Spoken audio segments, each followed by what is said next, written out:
তারা মনে করেন প্রশাসন কিনে হইলেছে। ক্ষমতার পালাবদল হয়, ক্ষমতাসীন নেতাকর্মীদের অবৈধ ব্যবসাও হাত বদল হয়। শুধু অবৈধ ব্যবসাগুলো বন্ধ হয় না, ব্রহ্মপুত্র নদ থেকে চুম্বক ড্রেজার দিয়ে বালু উত্তোলন চলছে দীর্ঘদিন থেকে।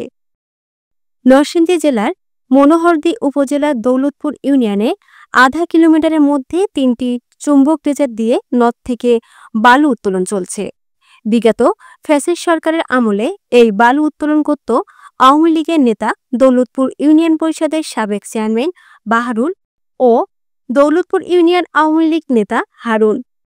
এই জায়গায় আমার 15 ঘন্টা সম্পদ, এই সম্পদ বালুকের যা গদি বানায় তারা নিচে গা জোর পূর্বে আওয়ামী লীগ সরকার ক্ষমতায় আছেন। তখন মনে করেন যে উপর লুকাইতো আইলে তাকে নানা কিছু দিয়া যা হই দেয় দিয়া থানা পর্যন্ত তাকে কিনা দিয়া পরে জায়গা।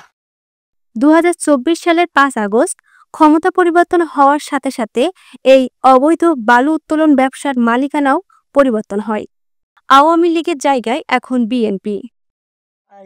এক মাস পর আয়ে ভাঙচুর করে আবার টাকা পয়সা দিয়া ডারে জোড়াতালি দেয়, দিয়া মনে করেন আবার গদি চালায়।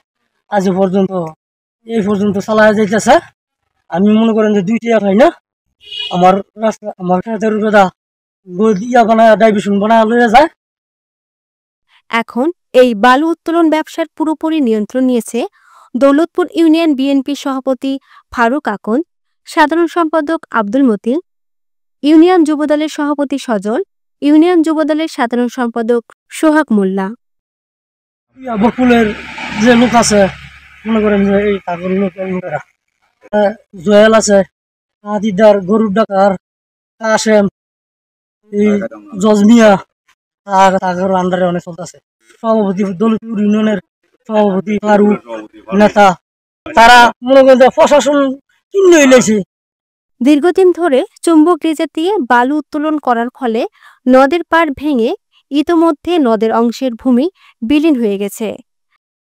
এখন এই এলাকার কৃষকদের জমিও ভেঙে নদের বুকে বিলীন হওয়ার উপক্রম।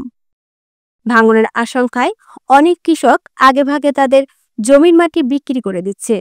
এতে কমে যাচ্ছে ফসলি জমির পরিমাণ। রাশিদা আক্তার, নিখাত খবর, ঢাকা।